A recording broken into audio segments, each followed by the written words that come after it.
That's right. Dillon Gabriel is your Browns starter this week, and not the Browns' other highly touted quarterback prospect, Shedeur Sanders. Former NFL head coach Rex Ryan was on ESPN Monday, and his message was simple. Shedeur only has himself to blame. I look at Stefanski as one of an outstanding coach, all right?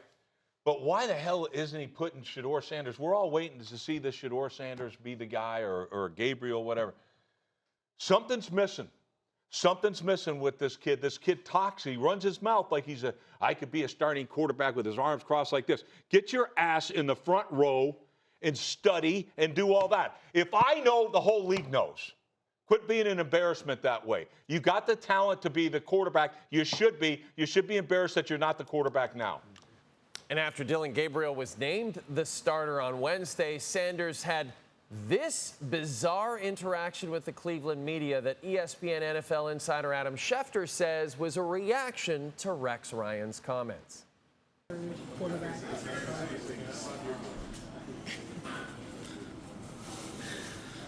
Vocally, anything to say? I guess yourself I guess one more. I guess what do you think you have to show? Show to the coaches just to have that belief in you that you can be ready.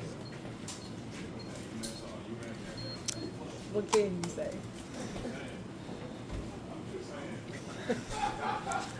How much has Joe been important to both you and Dillon in terms of your guys' development to this point?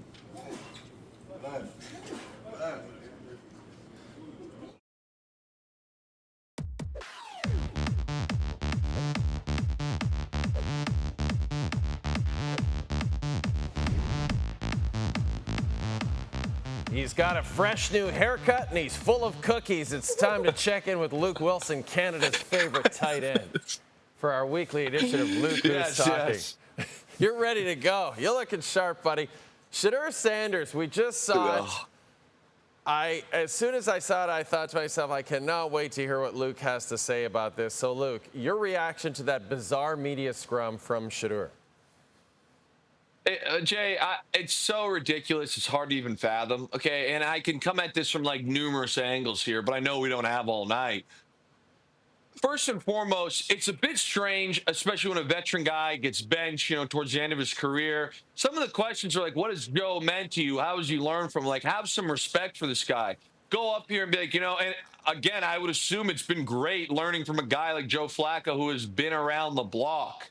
So that in itself was bizarre. Secondly, you're a team that, although you're on the outside looking in, it's still early enough that in that locker room, it should be all hands on deck to try and scrape wins away so you can get back into the playoff hunt.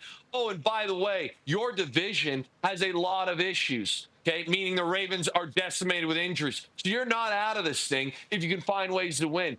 Although you're not starting, you got to support your teammates. I understand you're both rookies, but say something like, hey, I'm excited to see him. Be a professional. And then the entire thing of miming, Jay, I'm like it's something out of a child's playbook. And the idea is he's responding to Rex Ryan. You are a quarterback in the National Football League. Why are we responding to Rex Ryan on ESPN when all he really says is you should be starting, but it's your own behavior? So you double down, triple down on the own behavior narrative? Jay, that position, more than any position, you need a leader of men. When I go into that huddle, beyond all of the physical attributes, I want a leader of men. I want a guy that is going to deliver the play call, that's going to get everybody lined up, that's going to execute everything. That is playing quarterback. I don't want a guy who is getting in petty arguments with Rex Ryan and miming. I can't even. It's just, and I like Shedeur. I actually really think he's good, and I think he's going to prove a lot of people wrong. But it's just get out of your own way, my guy. Come on. And then I'm done, Jay. I don't even know. No, I get it. We can let you go on for a long time. But you mentioned Joe Flacco. Joe Flacco is actually the backup to Gabriel this weekend in London, not Shedeur Sanders. And Sanders said in an interview last week, and I quote, "I know if you see the quarterback play in the league right now, I know I'm capable of doing better than that." So why is it just the immaturity, the fact that the Browns don't even believe that Sanders can back up Dillon Gabriel at this point, and they still want Flacco as the backup? I think it's twofold, Jay. So that's part of it for sure. The immaturity, how he's executing. But the next thing is there's a sliding scale here, and you just don't want to put up as a front office, as a coaching staff. You don't want to put up with garbage. Unnecessary. You'll put up with garbage if the guy is a star in producing.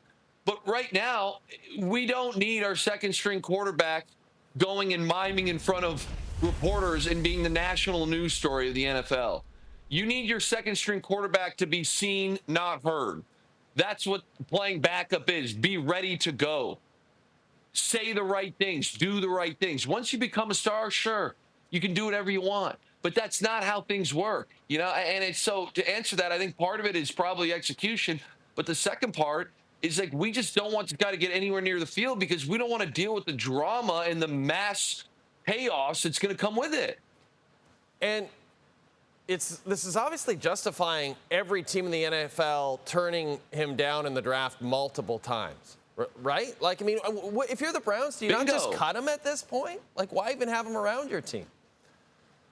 You know, and that's the thing, Jay. It's like I think about coaching trees, and obviously Pete Carroll was a very, very lenient head coach, and he probably would have let this get away unscathed, but would have at least talked to him.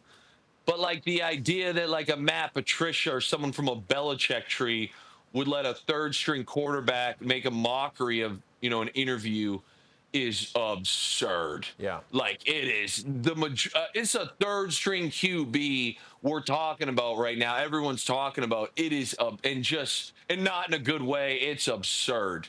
It is absurd, Jay. Speaking of absurd, Luke, I want to play something for you now. Of course, we remember this past Sunday when Jaguars head coach Liam Cohen and 49ers defensive coordinator Robert Saleh had some words after the football game. Well, Niners head coach Kyle Shanahan was asked this important question on Tuesday. Pretty important question. What NFL coaches do you think could beat up Robert Saleh? Just me. That's about it. What about Dan Campbell? Yeah, I would probably bet on Dan over a lot of people. Saleh's too nice usually, but it seemed like someone struck a chord later. I mean, the other day, but I don't think there's any fights going on. It was kind of comical now to look back at it. Like he said, it was kind of comical. He's like borrowing words from your playbook. I assume you agree with Kyle Shanahan. Yeah, the whole thing was a bit strange. I didn't love how like Liam Cohen kind of waited for some separation. Like if you're going to run your mouth in that moment, and to me it goes back to the Michael Jordan quote on The Last Dance when he's like, anybody can run their mouth when they're up.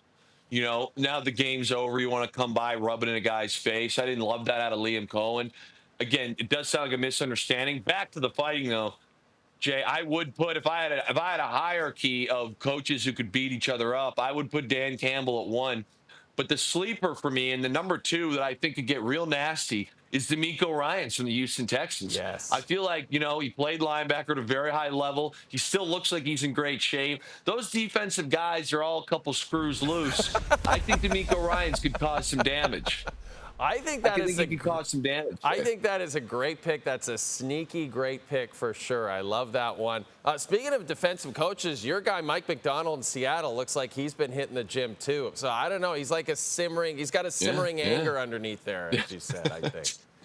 Yeah, I could see that. Still pretty young, too. I can see that. Maybe we can get Shanahan and Sean McVay fighting on Thursday night. That seems like that's an even matchup. What do you think? Yeah, that would be, I think so. I think I'd probably give the nod, or at least the odds to McVay. But I think Shanahan could get a little nasty. I think he could, I think he'd get a little nasty. Yeah, I agree. He'd fight dirty. We're going to have that game for you on Thursday night. Luke, thanks for this. You're going to join us after the game.